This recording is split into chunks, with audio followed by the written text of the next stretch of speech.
The opinions expressed on this program represent the viewpoints of individual authors or contributors and do not necessarily reflect those of Troy University.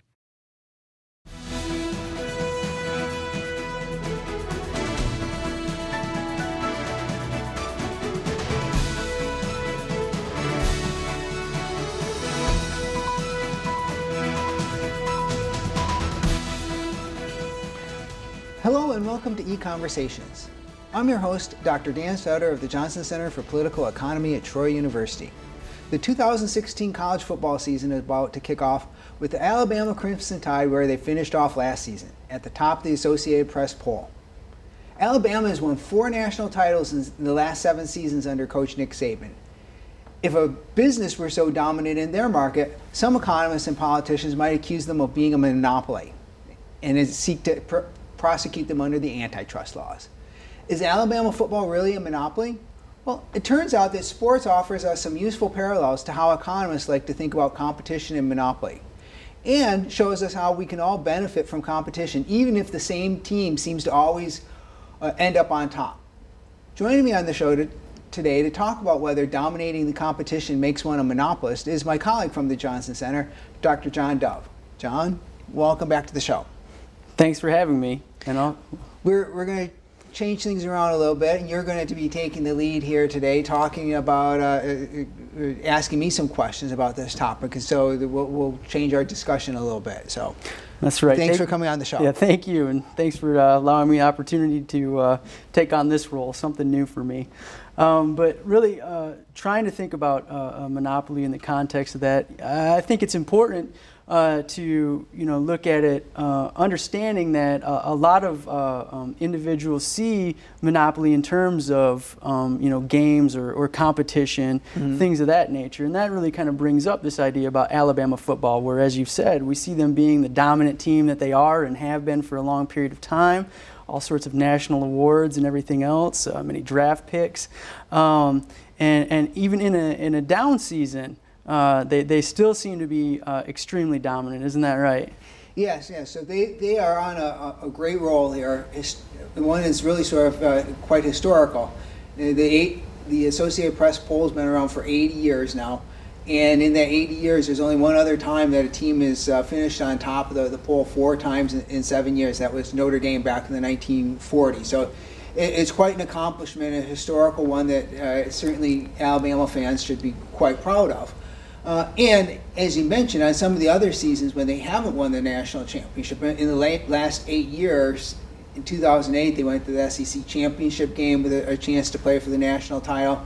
2014 they were in the first college football playoff, so they were within one game getting to the final there. And of course, Auburn fans will remind them of what happened in 2013 when they could have, when they were undefeated and ranked number 1 going into the Iron Bowl. But that means in 7 out of the last 8 seasons, Alabama was still in serious national championship contention, as of Thanksgiving Day. That's really quite remarkable. Yeah, that's great. And another way to think about this too is even the game monopoly is another thing that people think about, and understanding that really the object of the game is to sit there and own all of the properties at the end. But if we kind of couch that into how an economist would think about monopoly in general. Most economists wouldn't say that it's even, a monopoly exists as a result of having a 100% market share. So in that context, could we actually then, especially given everything you said, think about Alabama as actually really maybe being a monopoly in that market?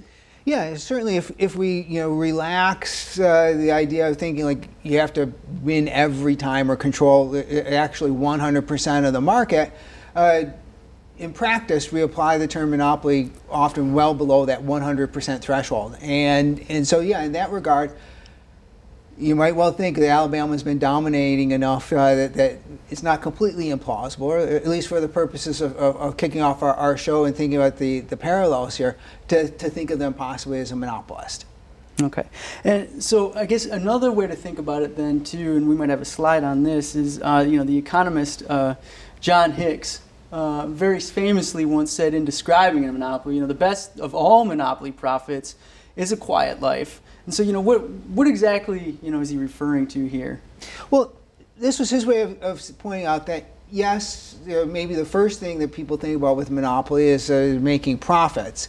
But one of the other things that monopolists have is that in order that they can achieve that profit without having to worry, without having to stress out about the competition. It should be sort of almost a kind of a leisurely life, ability to earn profits and sort of rest a little bit on your laurels, not have to work quite as hard. So if you're facing a lot of competition, you might be able to succeed, but you got to work really hard. And monopolists can, if they don't face a lot of competition, if they face no real effective competition, can make a profit and make a product, sell it to people. They have no alternatives, and they can enjoy the easy life. That's great, yeah. So I guess, okay, based on that then, could we, or would we still really want to think about, Coach Saban and Alabama football as being some sort of monopolist then? Well, if the idea of monopoly is that you should be able to take a nice stroll down Easy Street on your way to profits, I'm sure that Alabama and Coach Saban is wondering when the leisurely stroll to a championship is going to occur. They work very hard, and Coach Saban talks in essence all the time about trying to prevent complacency and making sure that the players work very hard during the off seasons. Their coaches work really hard. Yes, Alabama has a big football budget, but the other schools are out there with great facilities and investing in their facilities all the time. If you look at the Knight Commission statistics on college football, Alabama is one of the highest spending teams, but there are other teams like LSU and Tennessee and Ohio State and Texas that have actually budgets the same size actually outspend Ohio State. So everybody's trying to hire top coaches. Everybody's building great facilities. Everybody's working really hard.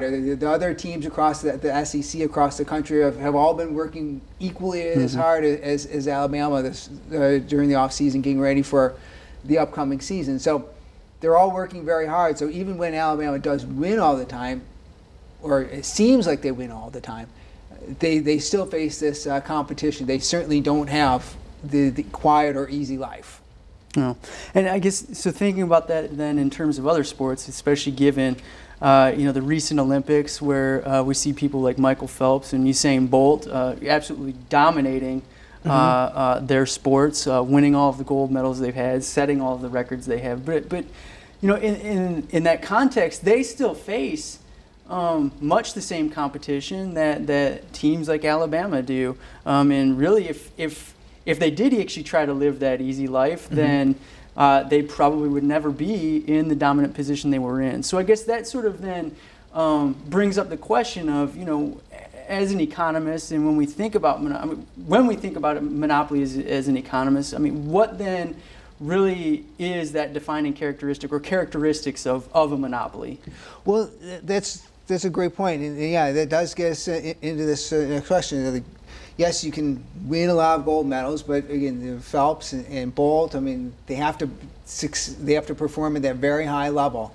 Now, as we start to think about monopoly, our principles of microeconomics students here at Troy University and other universities all across the country this fall are getting ready for their classes here. And if they stick with the class for a while, by the time we get to maybe to November or so, they'll learn about the economist's model of monopoly. And our model of monopoly has sort of three assumptions that are simplifying assumptions in some cases. The first one is that there's a single seller. Just for our students' purposes, we try to simplify things a little bit by just saying, let's suppose there's just one seller. Now that's what we actually sort of relax typically in practice. We never actually assume that somebody has to end up as in a monopoly with all of the pieces, all the properties at the end of the game. They just have to have a large fraction of the market. And that there's no close substitutes. But really sort of the big question or the big assumption, the big sort of core of the model would be this question of barriers to entry. That there would have to be some kind of barriers to entry in a market. Okay, yeah, that's really then, okay, if that's the way to think about it, so what then would be the outcome if you really didn't have, what you refer to as barriers to entry? Would you ultimately then have a monopoly? What are the issues there? Yeah, if you could effectively have a monopoly, then or if there were some barriers to entry, that would be the thing that would allow the monopolist to sort of make profits. Because if a monopolist, if a firm was making profits in a market that we like to describe as competitive, that profit is a signal to all the other investors out there in the marketplace. You say, like, the profits are a success.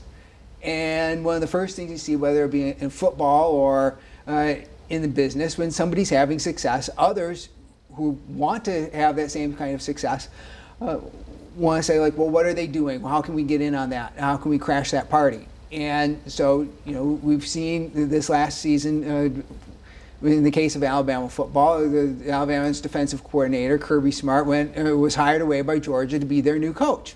Because Georgia wants to win national titles. They look at the success that Alabama's having there, and they say, well, maybe let's go get somebody who knows Coach Saban's secrets. And let's hire them away, install them as head coach. Maybe can bring some of that expertise over to Georgia, and maybe they can win a national title. The same thing we'll see in markets. If we see a firm that's making a large profit, investors all across the economy are going to see that, and they'll want to crash that party. They'll say, how can we get in on that? If they can enter the industry, then that's going to create competition, and what that ends up usually doing is driving down the price.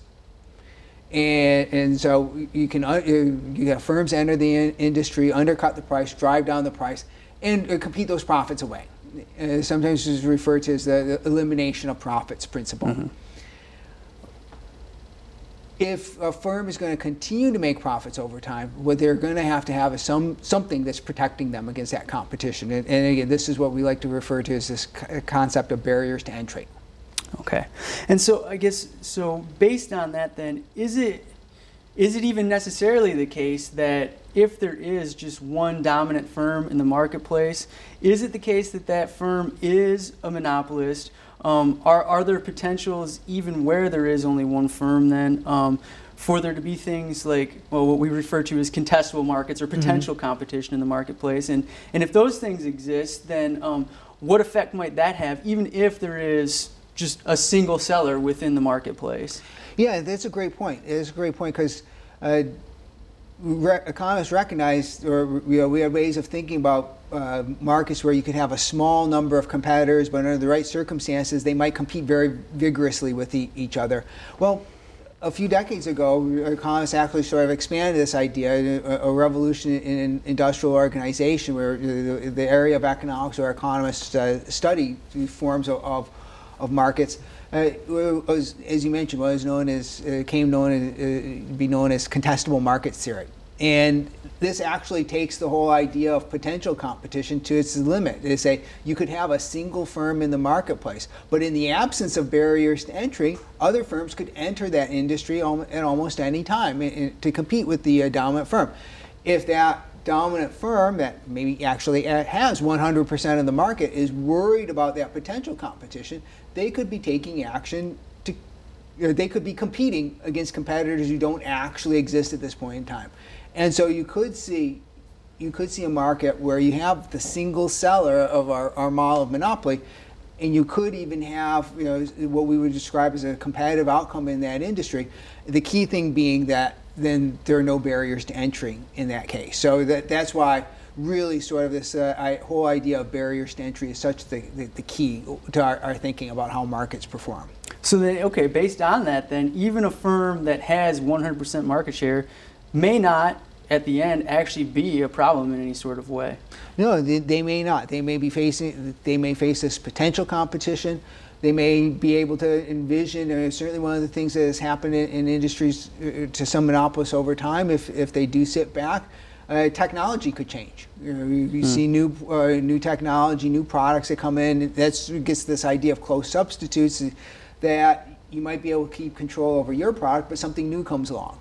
So you had railroads for many years that were in a strong, almost monopoly position in the American economy, and that helped drive the emergence of trucks to compete with them. And so, yeah, railroads might have been able to hold on to their monopoly, but things could change, technology and so forth. And so if you had a really forward-thinking company, they might be worried about potential changes that could be occurring in their business. Well, okay, so based on that then, it really does seem then that the ultimate problem comes down to this idea of there are some sort of barriers to entry. So where that is the case then, I mean, what are some of the consequences that we might expect to see emerge or be the result of having these barriers to entry? Well, typically what we're going to end up seeing is that a firm is going to have some, let's see, the effects of monopoly are going to end up being some higher prices in lower quantities, and then also sort of reduced innovation.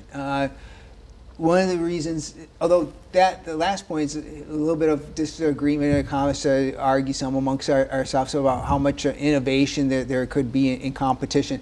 We certainly don't have the need or the threat of competition driving innovation in the case of a monopolist that is truly insulated from competition through the existence of some barriers to entry.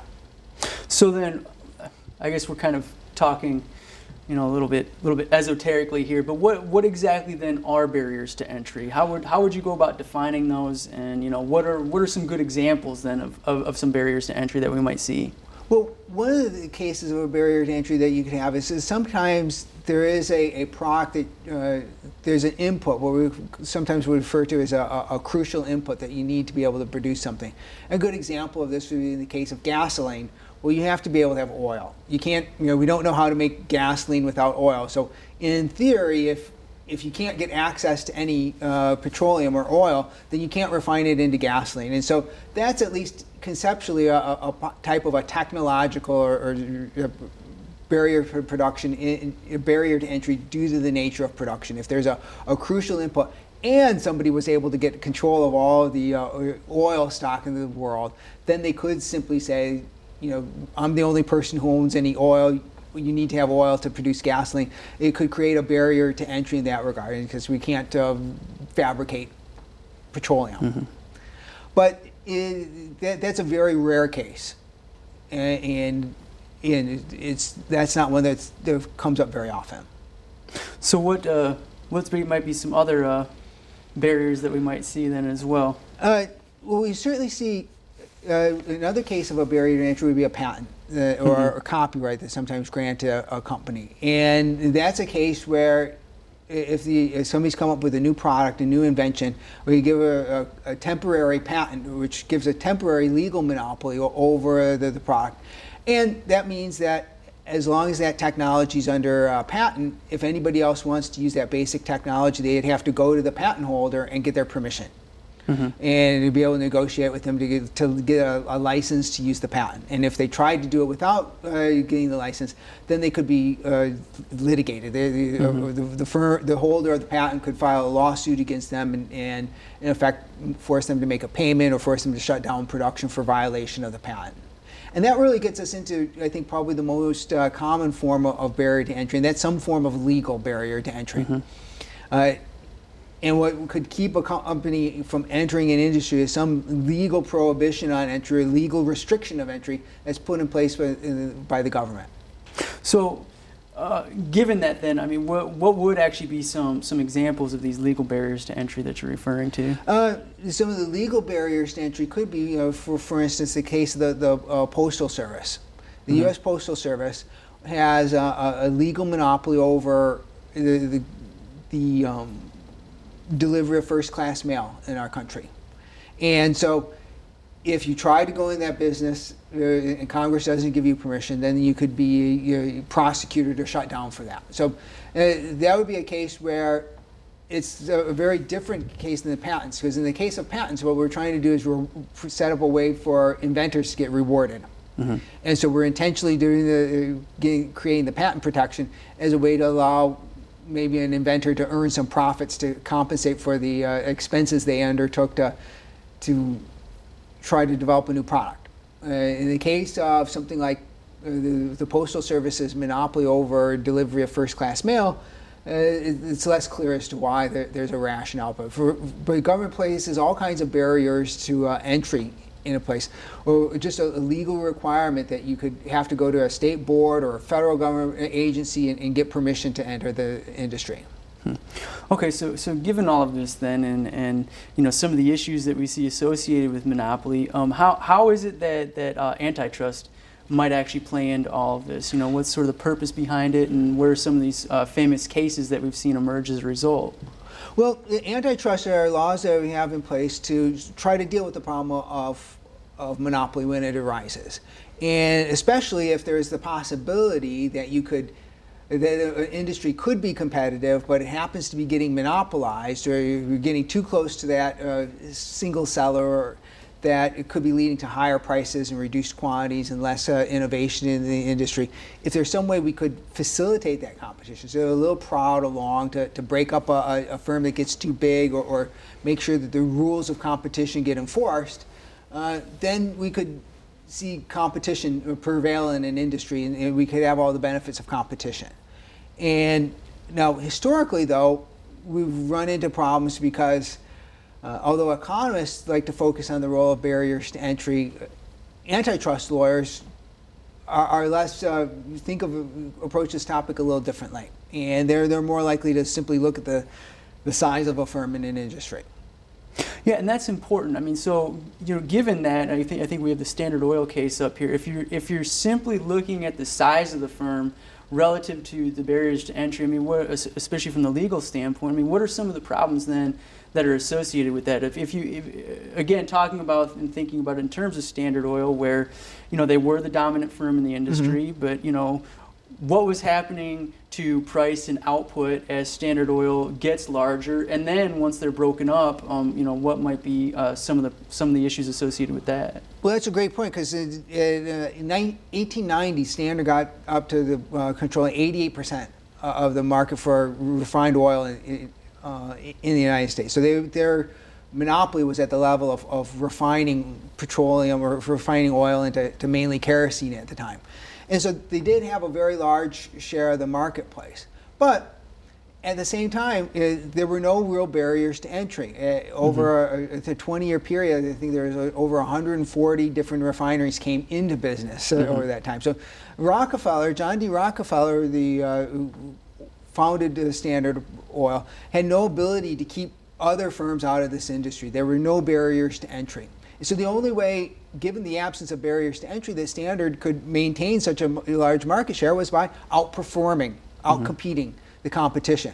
And we saw that Standard, over the course of 20 years, the cost of Standard's cost of producing or refining oil fell from 3 cents a barrel to about 0.3 of a cent a barrel. They cut their cost by about 90%. And that led to a decline in the price of oil for consumers from about 30 cents a gallon to about 6 cents a gallon.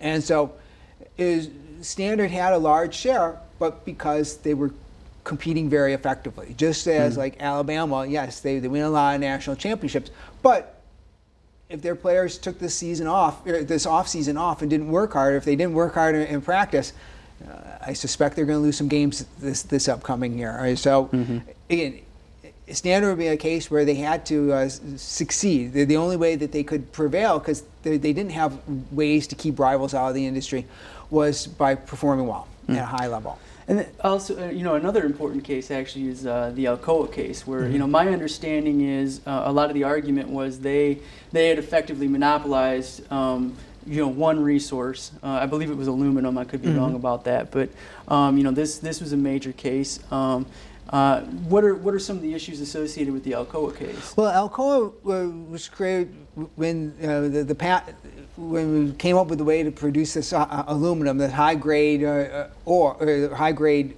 type of metal. There were some patents that protected the process to begin with, but the patents expired. And what we observed was that nobody else could really sort of compete with Alcoa. Alcoa was formed back in the late 1800s. The patents expired around 1910, or the first few years in the 1900s. But by the 1930s, Alcoa still had like 90% of the market for new aluminum. And they did this without control of the patents. The patents had expired. Other companies could try to come in and compete with them. They tried to. They weren't very successful because in part, Alcoa knew a lot more about making aluminum. I guess they had the advantage. They had started with an advantage because they had the patents. They knew how to keep doing it. They kept improving the whole process. They kept expanding their production, and they kept the price low. They did not raise the price as we would have expected with a monopolist. They kept prices low, and they always kept expanding output their factories to be able to meet the growing market for demand. And if they hadn't done that, then that would have created a scope for other rivals to come in and produce aluminum to sell to the rivals that they weren't serving, or to sell the customers that they weren't serving. Well, I think this gets to another important point too, where generally when we talk to students about monopoly, it's again back to that single seller idea. But I think, and I could be wrong about this, but also some of the issues associated with Alcoa was that they were trying to collude with other firms and maybe in some markets try to raise prices. Whether that's true or not, I'm not sure. But I think this also brings into importance the other issue, which is, are there other instances where we might see monopolistic behavior with more than one seller? Oh yeah, we definitely have that. And it's just before you get into this, it's kind of noteworthy because Judge was learning hand in the famous Alcoa decision. He had his decision here. He very much, I think, relied on just the fact that they had this dominant position. They had 90% of the market. He said 90% is enough to be a monopoly. And he said that they were taking these actions to try to monopolize the industry. But the actions to monopolize the industry was to recognize that there was a growing demand for the product and invest in factories to be able to serve that. I mean, that's serving customers, right? And they kept the price low. So they were keeping the price low. They weren't really actually entering in a lot of collusion with others to keep them out. They were keeping the price low. They were expanding production. They were innovating in the market all the time. And that served consumers. And that was a good thing for consumers. Okay, and so how then does this play out if we actually look at things like cartels and collusion? In general, I mean, where do these things actually develop from then? And how is it possible that they can persist through time where they do occur? That's a good point, and I think one of the things we can see is that although we don't need to have, although monopoly rarely is a case of an actual single seller, we can also see cases where we have behavior that's very like a monopoly. In other words, high prices and high profits and reduced quantities. That's where we have more than one firm in the industry, and that's often through cartels that are sustained by regulation. And I think a great example in the United States was our airline industry. It developed in the 1930s. There were, commercial airlines developed in the 1930s. They were eventually deregulated in the late 1970s. During that period of time, they were administered by the Civil Aeronautics Board, the old CAB. And they tried to govern the nation's airline industry. But what they did is they erected a very strong barrier to entry. Companies needed to get permission from the CAB to enter the airline industry. And between 1938 and 1978, the CAB did not allow a single company to enter the airline industry. They blocked them out. And with that legal prohibition, the dwindling number of airlines that had in the industry had monopoly profits. They had high profits, they kept prices high, and Americans really couldn't fly very often. So we see, sometimes monopolies come about through regulation, not through the market. So thanks, John, for coming on and asking the questions this time. Thank you. And thanks for joining us. Join us again next time for another EconVersations.